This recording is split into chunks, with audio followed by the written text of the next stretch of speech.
Raise the Roof Production.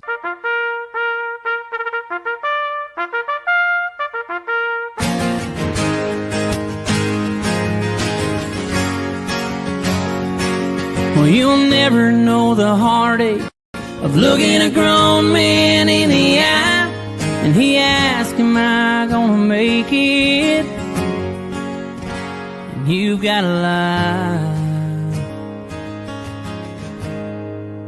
Well, they call me Doc, but I ain't got no degree. When shit hits the fan, they're calling for me.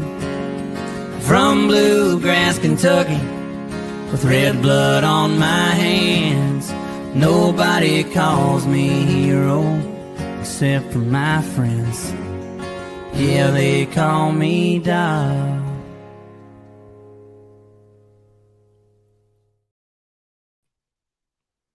Hello, brothers and sisters and American patriots. Welcome to another outstanding episode of Sick Call with Doc.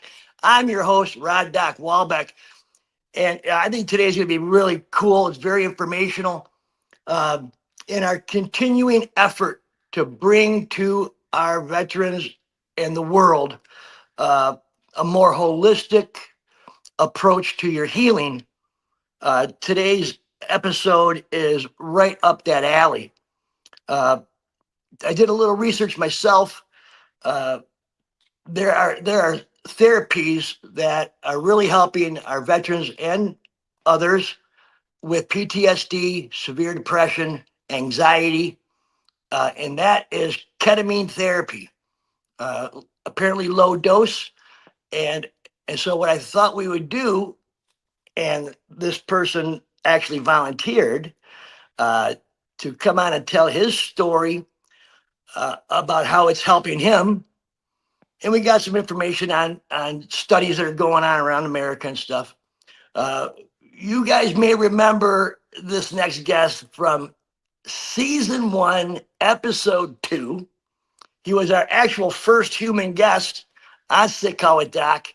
Here to talk about the old days and what's going on now. Please welcome to the show, United States Army veteran, Bobby Liberty. Hey, hi, good morning. How's it going, Doc?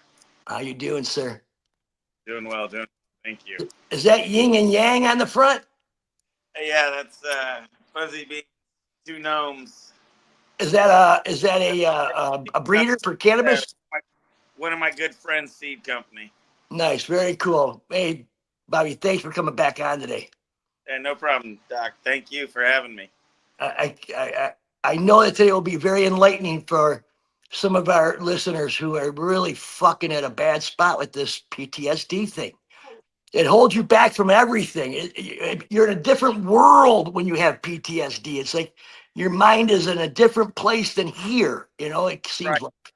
You're always living 5 to 10 seconds ahead in a million different scenarios, trying to make sure you're prepared in case something happens, because your past, your trauma has told you something's going to happen. Always, you need to be prepared. Yeah, right on. So it's been, gosh, I don't even remember when our first episode was. I think it was late last year, maybe October or something, about a year ago, actually. And you were our very first person to come on the show and talk. And I remember when I first met you, man, we would, in one of the veteran groups, we'd have one of those chat calls, you know? Yes, sir. And you'd be on there and I'd pop in. And at first I thought you didn't like me because you would always take off as soon as I hop on, you know? I'm like, what did I ever do to the guy? And found out later you have a hard time with adding lots of people into a conversation at that time anyway. Right. Too much going on, too many voices and too many voices, as well as because of my traumas, I create masks for my interactions with people, and each mask is unique to the person I'm talking to. If I have multiple people in there, I've got to overlay those masks and make sure the things line up so everybody still sees me in the mask they know me as, while still occupying 3 people. So when it started to get more than that, it's too straining on my brain to try doing that. So I would back out. I just have to leave. Would it also be that if there was newer people that came in, and you didn't have a match for them yet because you haven't talked to them personally, that was the difficult thing? Absolutely not. I have a lot of base personalities that I can use with anybody in any new group. And as I interact with them, that personality evolves specifically for them. I I have the ability, because of my childhood traumas, to, when I'm talking to somebody, I call it feeling the energy of the room. I can tell if somebody's lying or if they're not, because their words don't match the energy that's coming from them. The smile they make doesn't go all the way to the eyes. Because of my trauma, I've learned to look at all these micro movements of the human body beyond just listening to the words, because words are easy. It's easy to lie. It's hard to make your body react outside of its natural. I wonder if ketamine would help. I lost it. OCD. I could see a possibility, because OCD is a worrisome situation, and this separates the emotion from the logic. So instead of you going, yeah, I know I locked it, but what if I didn't, and having that fear, you'd say, I know I locked it, and that allows it to go without you doubting yourself. Yeah. I remember from the first show, yes, childhood trauma, yes, military trauma, yes, transitional trauma, and yes, civilian trauma. Right. All of those things. And I remember talking with Joe afterwards, and Brian, I couldn't imagine the courage it must have taken you to come on, being the way you are, and very, Right. to I, come on and give the world your story. It was just amazing to me. right before that, I realized to myself that saying it out loud and living, instead of hiding it and holding it as guilt uh, or shame, bringing it out and embracing it, not saying that's the best part of my life, but saying that's a part of me, makes me whole. Instead of trying to hide pieces of me, I'm able to be free and talk, because that's who I am. I'm not worried about being judged, because I'm coming to peace with all of the shadows that I have in my life, which are how people are able to manipulate you through fear, greed, things like that, is because you have demons or shadows. Right. Those are used against you. Once you come together as one being, those can no longer be used against you, because you're not shameful of them anymore. I'm going to go tell somebody something. So what? So I'll tell since myself.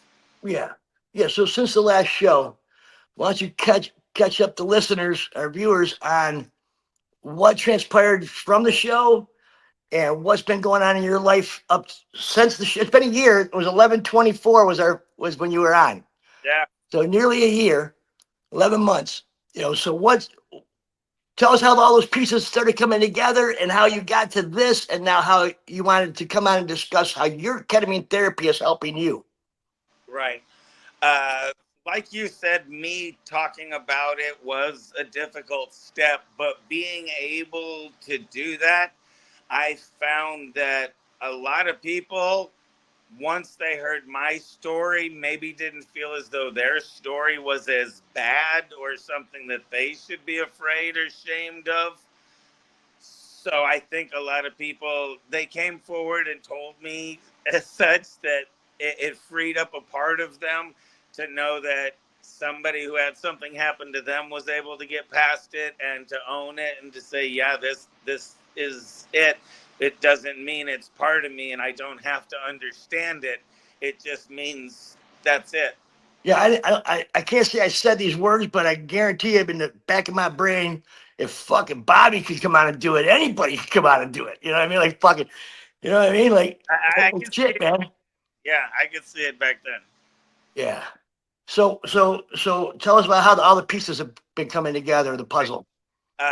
So after starting to use cannabis to relieve the symptoms of my PTSD, uh, I had heard from a couple veterans about psilocybin or magic mushrooms.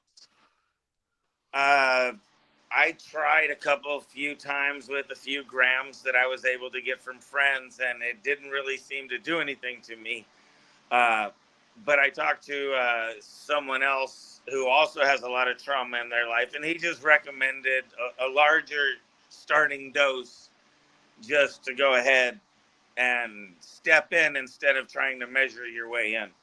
On what was that? On much, On the mushrooms. Thank you. I Okay. was taking 7 grams at a hit. For every trip, I was taking 7 grams. That was your micro dose? Uh, I I wasn't worried about. To me, microdosing elevates your mood, makes you a little happier. You see the little sparkles in the corner of your eyes.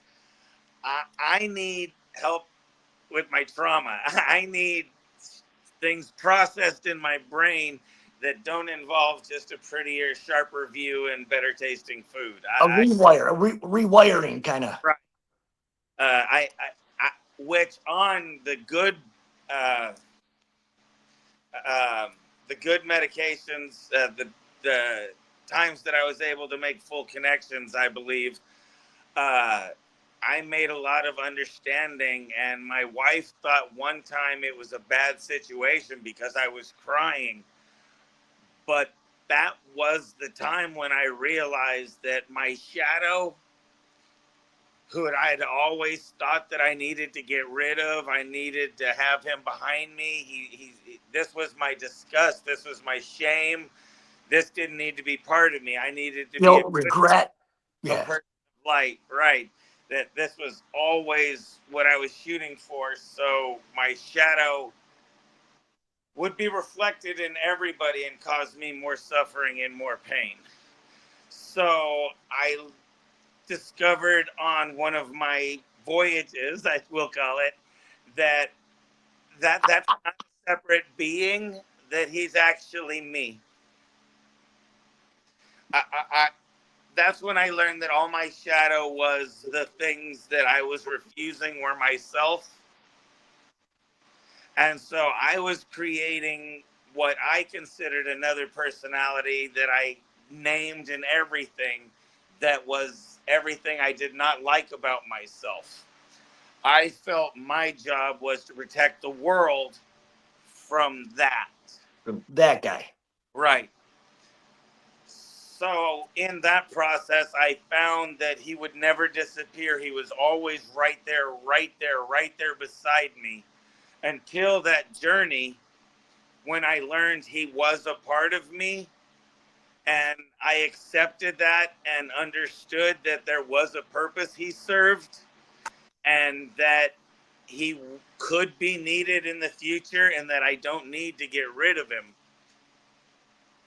I feel as though it was easier for that part of me to step back and relax, knowing that I'm more comfortable allowing it to come forward, that I'm not going to be fighting it.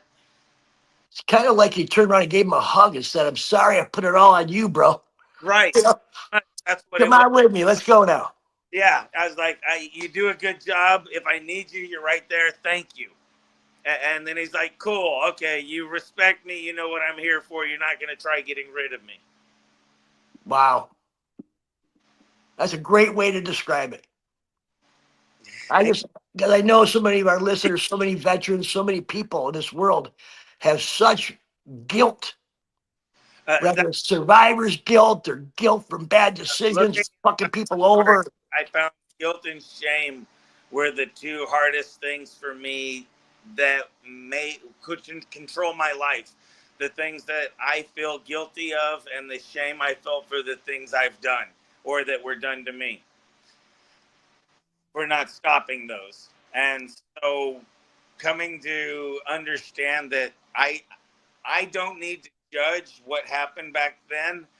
I'm in no place. That was me at that time trying to survive with what little knowledge I had, with what few coping mechanisms I was Right. provided in my life. So those things, while me, I can basically forgive.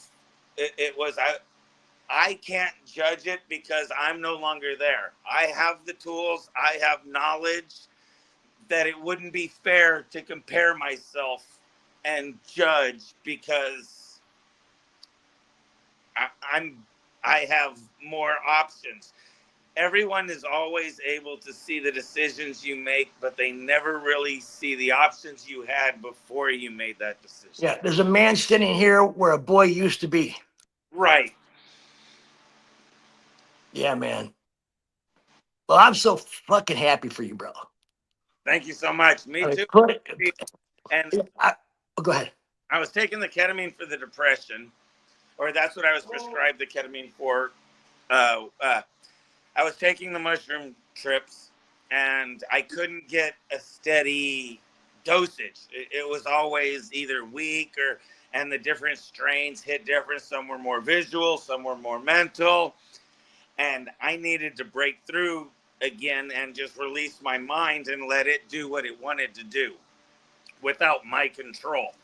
My control was keeping things separated, trying to keep things nice, keeping things organized. You know, compartmentalizing Right. boxes. Doing that, I needed to stop that and just let my mind tell me what it wanted instead of what I wanted from it. So, go ahead.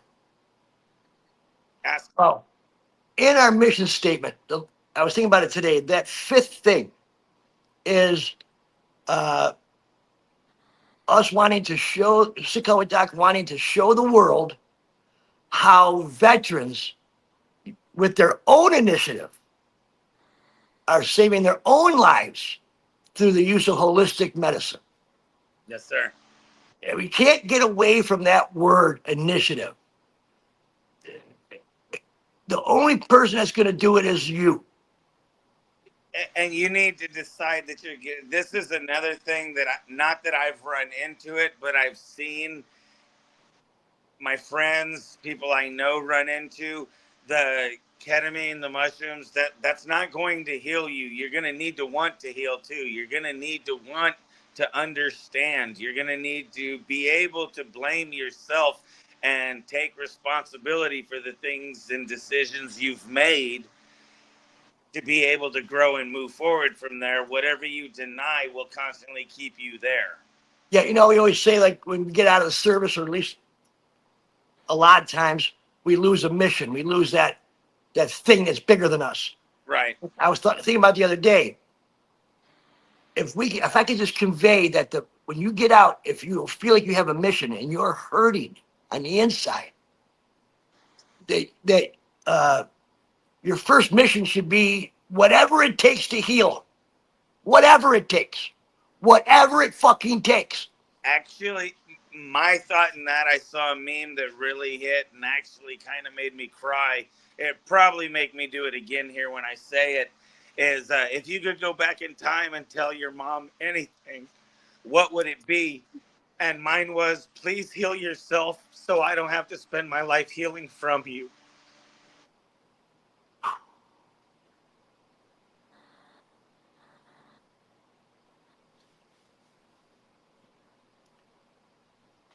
Tough words, shoe fits, responsibilities, right? Yep. Consequences to decisions and actions. But for our brothers and sisters, man, if you're having a hard time, make your life your mission. Right. And to find that healing. I noticed your husky comes over to let you know everything's going to be all right, huh? Yes. It's my. Just kind of feeling some vibes from your shadow. Yeah. Yeah. So make that your first mission. So, I watch you, or at least learned from you, that you took the cannabis and CBD thing as far as you could take it. You learned what exactly did help you and what didn't. You Right. stuck with the things that you did. That took time. It Yes. wasn't just an overnight, oh, this exact CBD with this amount of THC or whatever. You worked that until you had it as best it was going to get for you. Right. I would research terpene and terpene profiles of strains and the effects of the different terpenes, as well as the entourage effects of the different terpenes working with each other before I would even pick a strain that I was going to use, because I had specific symptoms that I was looking to relieve. I wasn't just trying to separate my mind or relax my body. The terpenes, THC is kind of like the engine of a car. It'll pull you along, but it's the terpene profile that's the steering wheel. That's what's going to control whether it clears your mind, allows you to focus, relaxes your body, helps your hunger. All of that is in the different terpene profiles. And I did all of that before I would find strains, and then Right. And that's not even talking about the cannabis, your endocannabinoid system, and finding the right cannabinoids to supplement right. what your body's lacking Uh, in the cannabinoid world, right? and that I've found, I hate the sealed products these days, because if you're able to smell a strain and your mouth waters, that's your body telling you you need that. Hey, we want that. We're ready for it. Bring that to us. I don't know many strains that hasn't done that for me though, bro. I, ooh, wow. Get the shivers. Yeah, so then you did the same thing with the psilocybin. You realized up front, there ain't no microdosing here, baby. We're gonna go for it and get and so you honed that in. And you didn't quit again. Now you're like, you know what? Let's try this. Let's try this. With the mushrooms, it kind of, I had a lot of learning I had to do in that also. I also learned when you go into it, you can't go into it saying that I want to work on this. I'm going to take a trip and we're going to work on this.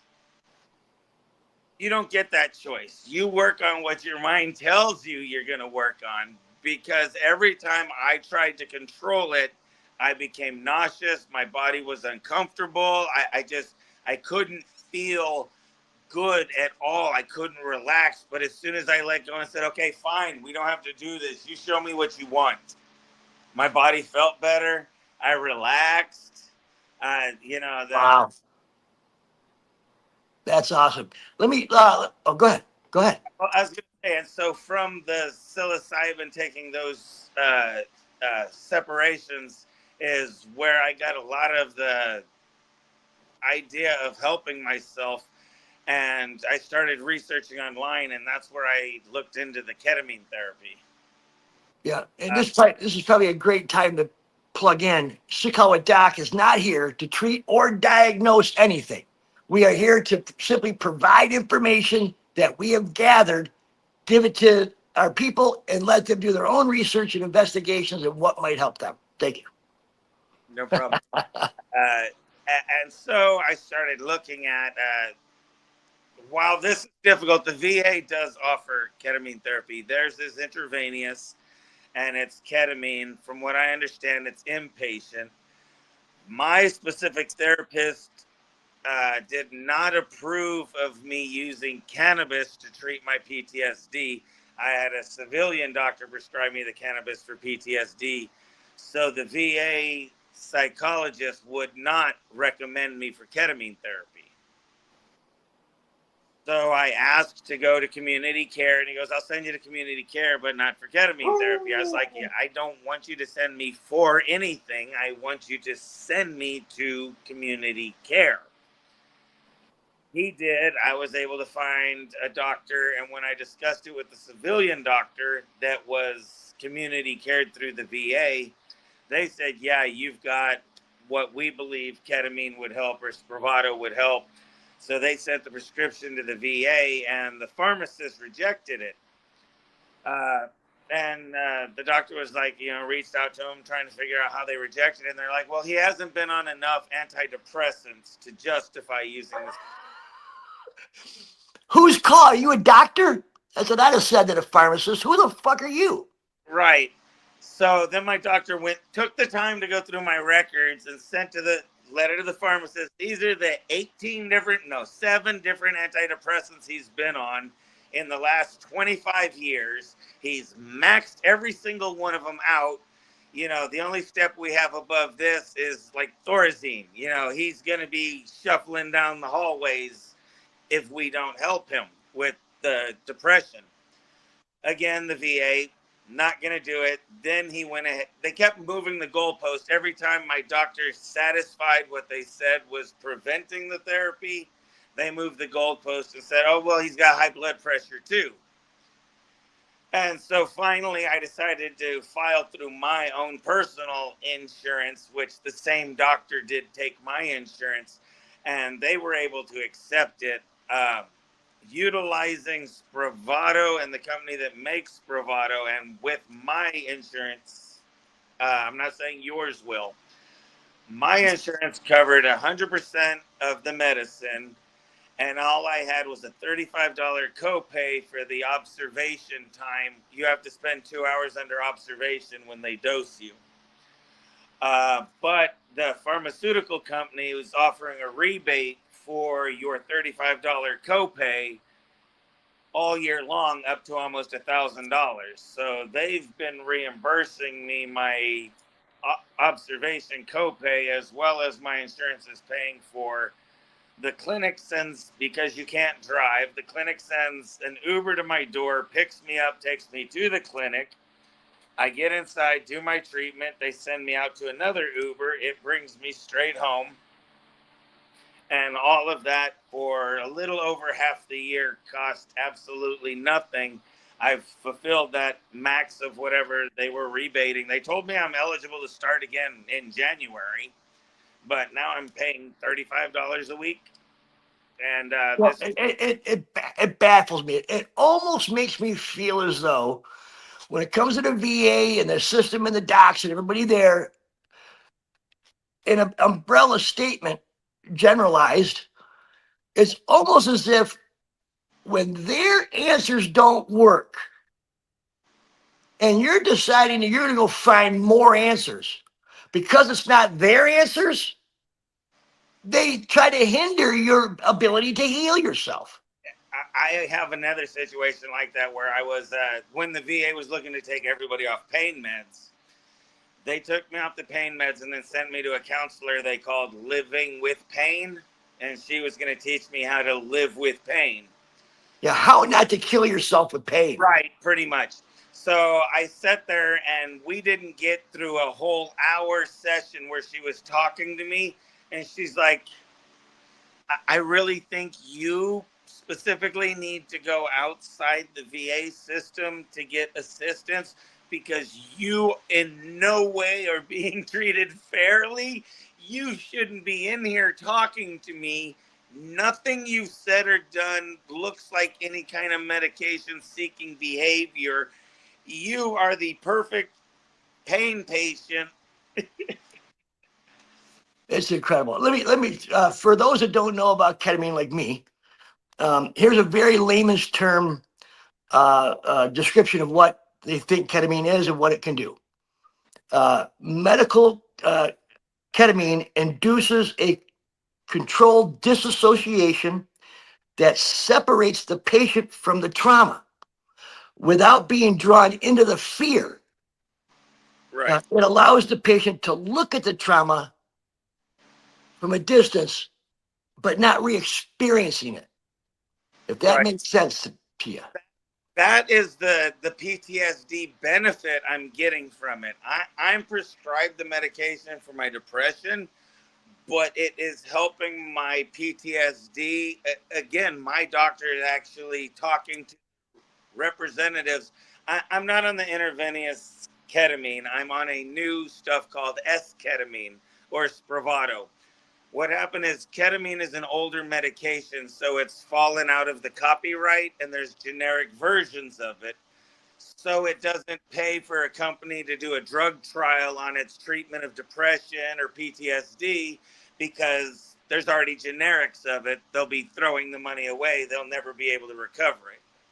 So they modified the ketamine, which is an IV medication, into S-ketamine, the medication's Spravato, and now it's nasal. I get, there's different doses for it.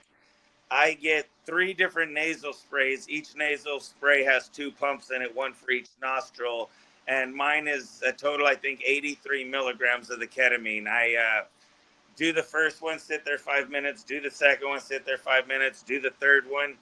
And then I just sit back. They have a dark room, recliners. You can bring in a blanket and headphones. They got a TV on the front wall doing like tours of Panama with, just sightseeing. And so the pictures are changing. And So the ketamine is at the place you go to and they monitor you. right. They have to take your blood pressure prior to administering, 45 minutes in, because it is a respiratory and circulatory suppressant. So they have to take your blood pressure again when you're peaking at about 45 minutes. And then at the 2 hours before they can release you, they have to take your blood pressure again. Wow. In my introduction, we talked about the studies that are going on around the country and around the world, really. So I'm going to just read one of them now. I got a couple of them. Yale Medicine from the University of Yale. The purpose of the study that they're doing is to combine a series of 2 injections of ketamine or midazolam with 7 days of trauma-focused psychotherapy to relieve PTSD symptoms more effectively. This treatment has the potential to produce a significant therapeutic effect that otherwise would take months to occur. Right. Well, yeah, going back, I got off that last question you brought up. I got off on the story, but the dissociation that it provides is, at least in my case, I have basically a stronger personality that steps forward to protect me. I don't have dissociative identity disorder, but it's a strange idea. It's different personalities that I put forth, masks that I wear to protect myself. So anytime I try to think of a trauma in my life, the human mind can't tell the difference between a memory and the actual action. So you re-feel all the feelings that you felt, which once my body starts feeling those, that protecting personality comes back again and pushes me out of the way. So I never get to process the situation. All I ever got to feel is the pain, and I only feel the pain. Anytime I think of that situation, all I feel, I can't remember the full thing. All I remember is how bad it hurt. In the dissociation, it allows me to look at it as it's through my eyes, but as an observer, as opposed to feeling it happen again. So the personality or the protection or my feelings don't swell up. I'm able to actually observe what happened, the situation, realize that there were no better decisions in my life. The things that were happening, there were people who were supposed to be protecting me who weren't. I'm able to see those things without the pain, so it allows me to understand that the guilt and shame do not belong to me. The things that happened aren't mine. They don't belong to me. They happen to me, and they don't define who I am. 100%. Absolutely. Great place to take a break. Let's support some other veterans. And when we get back, who the hell knows what we're going to talk about, but it's going to be good. Take it away, Brian. Let's take a break real quick. Division doesn't happen by accident. It's engineered, layered into our systems, etched into our history, and sold to us as truth. Divisive Measures is the podcast that pulls back the curtain. Host Brian takes you down the rabbit hole, into the policies, the propaganda, the pain, to ask one question: who profits from keeping us apart? From PTSD to systemic oppression, from inherited trauma to digital echo chambers. This show doesn't flinch. It listens. It questions. It connects. Divisive Measures. Premiering July 1st. On Spotify. Because the only way out of the divide is through it. Join us for Hero Stock, a special event dedicated to honoring our veterans and first responders. Experience a day filled with incredible live music performed by those who served and protected our communities.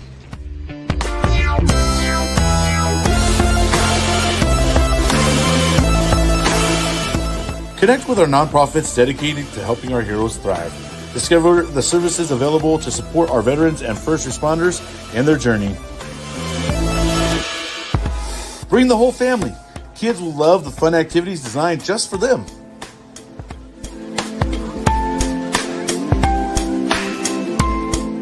Reconnect with your community and celebrate the courage and sacrifice of our heroes at Hero Stock. Join us for a day of music, support, and togetherness.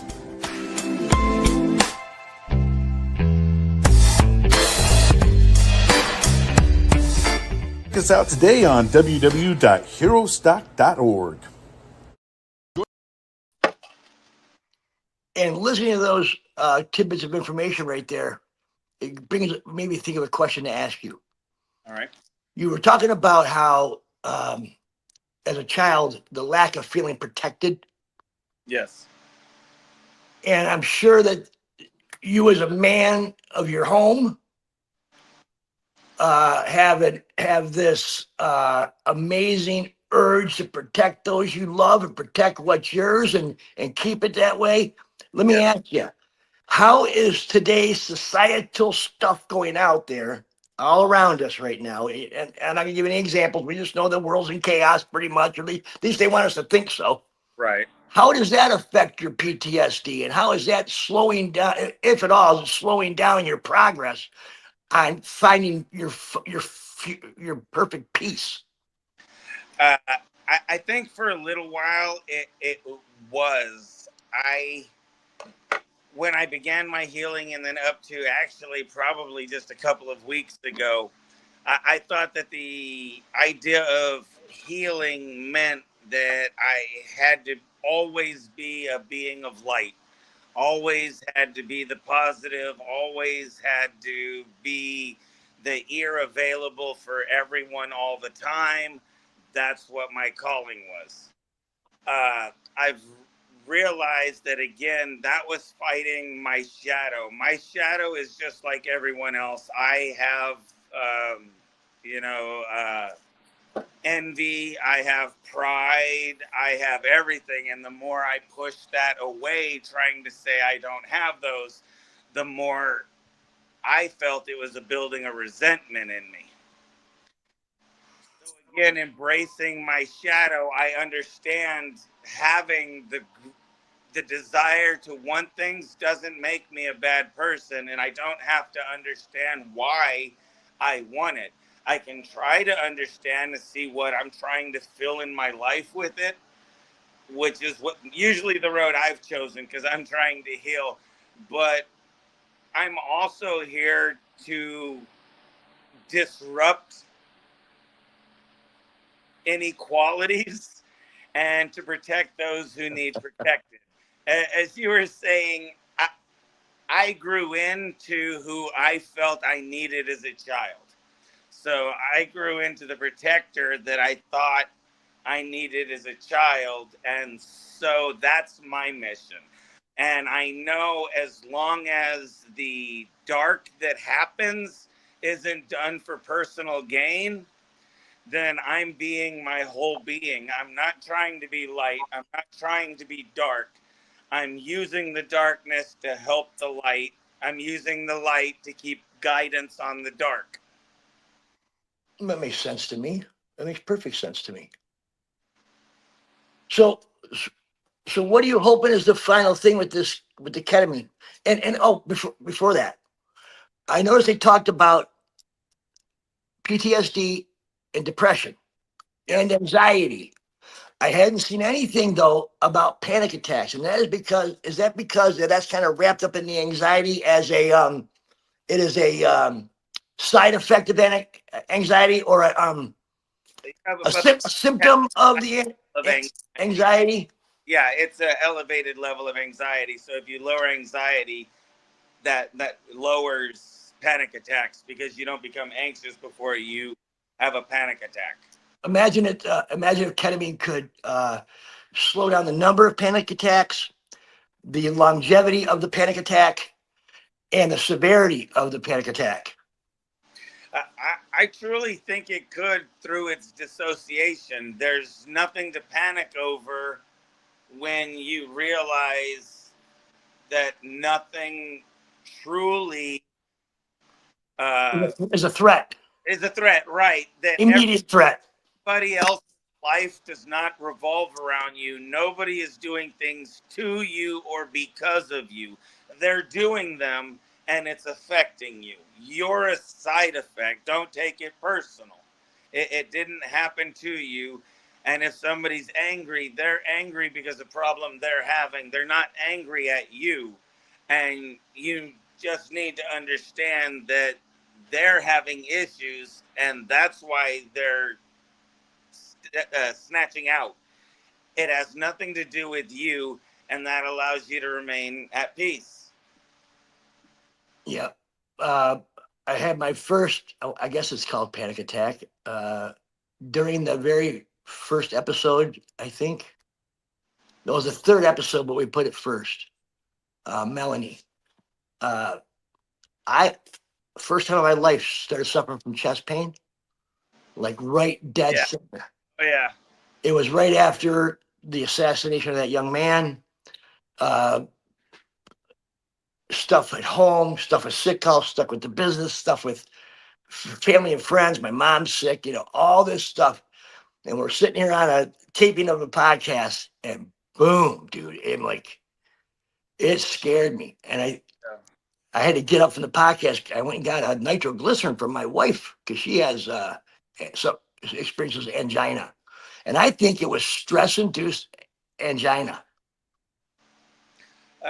Again, we're not here to diagnose anything, but it Yeah, does yeah. sound like it could have been, or just the adrenaline caused by the anxiety flooded your heart and gave it an extra beat or something, and that just kind of threw it off and kind of bruised it because it twitched at the wrong time against it. I'll tell you what, I don't want to die from a heart attack. That shit hurts. Right? I read my doctor because somebody move and set up a new water heater. He was pulling the box off of it, so I let it lean forward and I was holding it in my arms. Well, he went to pull it, and so I went to stabilize it, and I strained my pec muscle, the top and the middle, and I swore it was a heart attack for like a week. So when I finally went to the doctor about it, they're like, all right, we can take care of it. Now, I do have one question for you. You thought you were having a heart attack for a week and you didn't come in? Well, I was just checking it out. That's all, Doc. Yes, I've already got that from my family. You didn't go see anybody for that? No. Once is odd, two is a pattern. If it happens again, I'll call somebody. I did that pill from my wife and baby aspirin, and within 10 minutes it was totally gone. Yeah. And never experienced anything at all since then. But I was literally sitting here in the middle of taping a podcast, and Brian's talking, and we're having a conversation, and it's getting worse and worse and worse, dude. I'm like, it was crazy. I never experienced it before. Yeah. So I feel I can say now, I can finally say I can understand when someone has anxiety a little, what that must feel like, Control of everything you panic because you don't know what it is, what's going on. Your concentration begins to tunnel vision, and you start hearing that. Yes. Yeah. And this one eye Started twitching. get a little twitch to it too. Yeah. I go, well, you have to go get that nitroglycerin pill. I was like, am I gonna die right here on camera? Is that what's gonna fucking happen, dude? I did. I'm like, guys, time out. I've gotta go. Thank God it wasn't severe. So, but I finally got a little taste of it. And I couldn't imagine having living your life that way all the time, man. Yeah. Well, I'm sorry to hear you suffer that's horrific, and not wish that on anybody. It's yeah. It's a different kind of fear when you think it's your last breath. Yep. It's a different. So let me ask you, Bobby, where are we going next? What have you seen so far that's helped you with the ketamine, and what are you looking to get more from it, if anything? I'm still working to get more from it. What I got out of the depression was I've had depression 35 years since I got out of the military. Nothing's worked for me. So at least with me, what it found out was I didn't want to get better, or I didn't care to get better because there was no reason to. I had lost the idea of happiness. I hadn't felt it in 35 years. I started doubting I had ever felt it. Maybe I just misinterpreted heartburn. And, Yes. and so the first time I was on my ketamine treatment, the nurse came in to check on me, and I thought everything was just normal. I'm looking, and she goes, "So how are you doing?"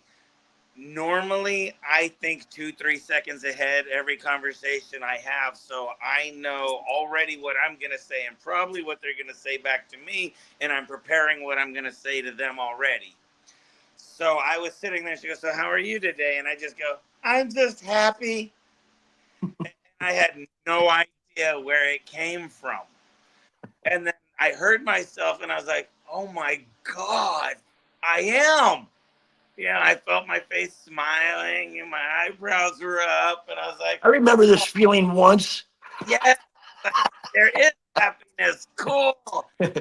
Wow, it is true. Me to want to heal again was knowing that, okay, maybe if I get this right, I'll be able to feel that naturally all the time. Well, I certainly freaking hope so. Thank you. I hope so for you. How's your wife and family? How do they feel about it? They see an improvement in you? They see a really huge improvement. It's been a little rough for them because as I heal, they begin to see shortcomings that they've had in their lives. Oh. And at first, they were uncomfortable with it, and it was nothing I was doing except being honest with myself and being honest with everyone. It was like you put in a mirror up in front of you, put a mirror on the other side just for them to see them. Exactly. And when that happened, they had to make the decision to either they're going to grow with me or it's going to be uncomfortable for them because I need to go forward in my life. And so they've gotten on board. My daughter's been doing really good. My wife's really getting on board now. She's starting to understand different things, different conversations we've had. She understands now that I discuss the principle of the situation, not necessarily the facts of this situation. The facts of any specific situation can be made into a gray area. Gray areas are just black areas that you've justified. So I want the principle to be shown because we discussed the principle of this, and this is whether or not you truly believe it. Because if you wouldn't do this exact same idea in a principle, then you truly don't believe it. You're creating a gray area for yourself. And that's something in them that they need to heal, that they feel they need to justify something they normally wouldn't do to give themselves permission. Cool. Yeah, it's weird to talk about the black and white of things. My Yeah. dad was always a very right, wrong, black, white type of, and not to confuse black with wrong, but you know what I mean? Like, there was just certain ways you lived, certain things you did, and you did it a certain way because that was the right way, Right. Not your way, not the highway, the right way, Right. Uh, And a lot of times it comes down to that because I look at things not whether or not they're legal, but whether or not they're right in every aspect, in every situation. If it's hypocritical in any way, then it shouldn't be legal. If anyone can do something that somebody else can't do, that should never happen. That there should never be a hypocrisy in any decision that's made into a rule or a law. That's really hard for my mind to wrap around, because then it comes to, I know anybody can find their own gray area, but who's the arbiter of whose gray areas make it and whose don't? Because I could think of a gray area for killing people. Does that make it right because I can make it a gray area? well, yeah, no, yeah, That's what I'm saying, is who draws the line. So you're still making a line. yeah. I would Who have a is that? conversation. Oh, go ahead. Sorry. No, who is that person, and what gave them the authority to be the one who draws the line? Yeah, I remember when my dad was getting more sick. Where it was evident that he wasn't going to be around a long time. Uh, all of a sudden, talking with him, dude, I didn't even know who the guy was. He's changed so much in his thinking. I said, "What happened to black and white?" He says, "When you think a lot about your own mortality, a lot of gray comes in." No, I I understand that, but the gray in that isn't, in my eyes, the idea of you must forgive people. You don't have to forgive anyone for what they've done. You don't have to hold animosity towards them, and that's what's the hard part. Yeah, That's the problem. That's what everybody thinks is forgiving. If you don't hold animosity, okay, I can go forward without holding animosity, but you're still not forgiven for what you do. I'm not going to hold it against you. I'm going to keep the information that, okay, maybe you're not going to sit at certain tables. But again, you're not forgiven. I wonder if psilocybin or the ketamine will help veterans. What was the word I was looking for? Shoot, it'll come back to me. It'll come back to me. From Um, I have that, like with both, like the new neuro connections that it makes, it allows me to see. I used to just always, because I was in a reactive from PTSD manner, my brain would always go to, okay, this is worst case scenario, no matter what's going on. If somebody says something, it's got to be the worst meaning it could possibly mean. We have to be prepared that that's what it was. Now, with the ketamine, I'm able to think, okay, well, again, what else could it mean? It doesn't mean that. What's the other thing it could mean? It's not a punishment. Maybe it's a lesson. What am I being taught? What am I supposed to be learning here? yeah, Instead of I'm being punished for something. yeah. I remember what it was now, guys. Um, if ketamine or psilocybin will help a veteran or human forgive themselves, because I learned when I was going through a very long period of depression, a lot of it was regrets and decisions and all the bad choices and how it hurt other people, being selfish, and I wonder. I realized that until I forgave myself and worked my way through that forgiveness, that I wasn't going to move forward. I would always have the guilt, you know, associated with it, and always feeling like I was under the thumb of that. And when It, I it, I figured it's out that not I'm only human, I'm only one dude. You right. know, Yeah. I hope that there's You were something for letting that. your empathy overpower itself, and instead of having a guardrail on it, instead of being like you are a healer, you poured yourself into it and made that your identity as opposed to what you do. I get that. I get that. So that ties you into, without that, you look at your mistakes for the mistakes you made when they, like I just said, should be, what did I learn from that? I'm not that person anymore. Even instead of, I know, because my mind attacks, you've made mistakes in the past. These are your mistakes. You're going to make mistakes again. Look, here's a history of your mistakes. But it needs to be looked at again as, look, you've got experience. You've learned there are things that you can apply across the board that other people don't know yet. You've got lessons, real life lessons here that put you ahead of everybody else. And that's hard, is reframing it, but that's what I found is the best. Yeah, finding forgiveness in myself is what for me was like the very first part of the healing journey for me. Through a lot of stuff. Mine, I had to believe that I deserved happiness before I was able to work towards happiness.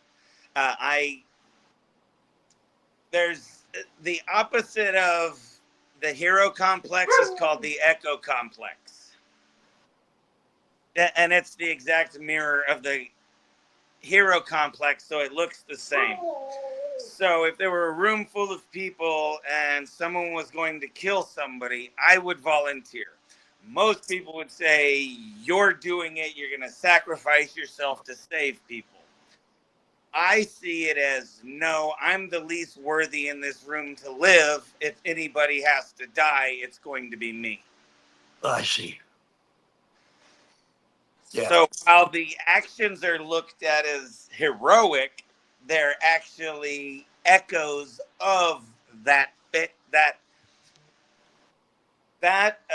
archetype. The hero archetype in my mind was so broken that the people I placed in there as a reference point were wrong.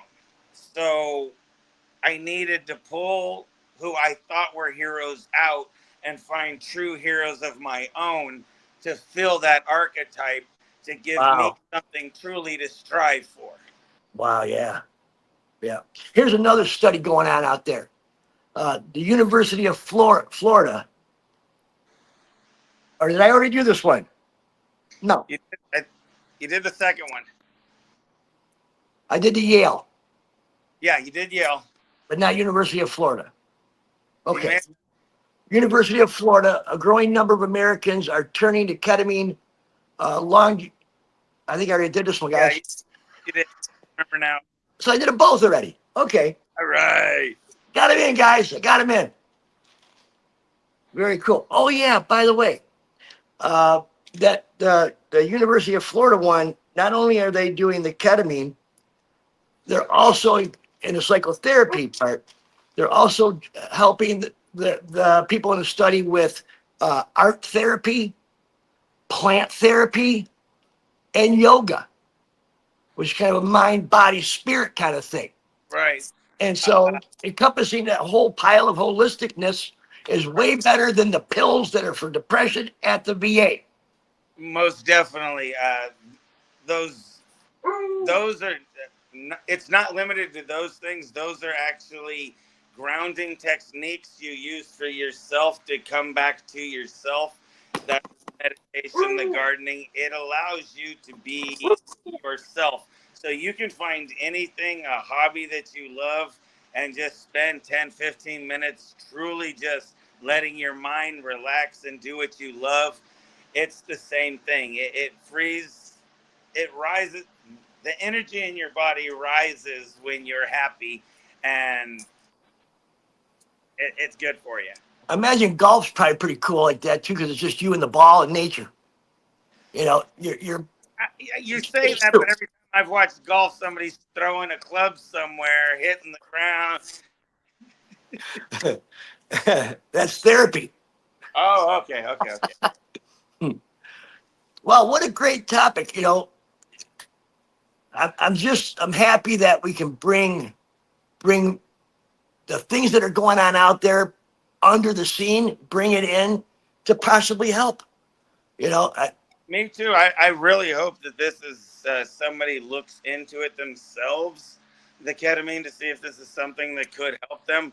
Because again, I've gotten so much help from this that I stop and tell anybody who wants to hear about it, how wonderful the therapy is, how it's helped me become a better person, a more whole person.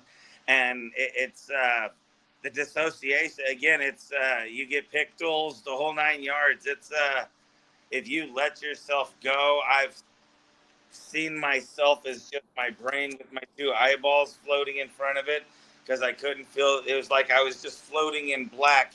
And the only reason that was because I was like, okay, I can see, so I have eyes, and my brain must be processing what my eyes see. So in my mind, I was only a brain and eyes. It was, it also shows you how interconnected the entire world is, and that whatever you put out will come back to you, because we're all connected. So what you're doing, you're actually doing to yourself. Yeah. So during this mental health awareness month, right? Yeah. Suicide prevention month, I think it is, or September, right? Yes. Yeah. I urge our listeners to do your research. I spent 30 minutes Googling, and there's a ton of things going on to help. Not just ketamine. There's just, you know, so many veterans say there's no help out there. There's no help out there. There's no help out there. You must not be looking. There's a transcranial magnetic therapy, which kind of does the same. It's not shock therapy. It looks like it, but they actually just, they kind of reroute the neuroconnections using magnets on the outside of your brain. We should make you the veteran on the street guy that goes and tries all the new therapies for everything. Bobby Lippman reporting. VA was they put them inside a gyroscope. It was supposed to cure their PTSD. Yeah, that didn't go too good. Man, imagine that. Hey, so this has been awesome. Hey, Brian, real quick, brother, would you mind coming on just for a minute? I want to share something with you personally, brother. If you got a second, you can do that. Where you at, man? Oh, you can't. Well, I just wanted to talk about your podcast, Divisive Measures, but we did a commercial for that. I just wanted you to come in and maybe tell about it more. Maybe we'll get on the next one. All right. Brother, any last words for our brothers and sisters out there about ketamine or about the whole taking initiative or anything at all? You've got to want to help. You've got to want help to be able to go look for it. The help is out there. Get it. You have a chance to be a whole person again and live your full life. We deserve it. We've given the world enough. Now it's time for us to enjoy it. Now it's time for us to be able to live the life that we assured everybody else with our service. Absolutely. I say it a lot, man. Every person, every veteran deserves respect and dignity, and to live a happy life and not leave. Yeah. Not leave unannounced, Yeah. Yeah, man. All right. So thank you, Bobby, for coming back on, bro. No problem. It was wonderful seeing you, Doc. We'll see you in another year with that magnetic thing. All right. I'll give it a shot. Let us know, man. Right. I love you. I love you, brother. Thank you so much. All right. Bye. To all our listeners, thank you for always showing up. Check us out on Spotify, Apple, Roku. Hit the follows and likes. Hey, I found out something really simple. I heard that you could just go onto YouTube on one of the devices you're not using, and you can play one of our videos on silent, and it gives us a number. It gives us one more read. You know what I mean? So it's free, it's easy, and we could really use the support. Until next time, y'all, thank you for hanging out with Sicko and Doc. Take care. Thank you for watching. Please like and subscribe.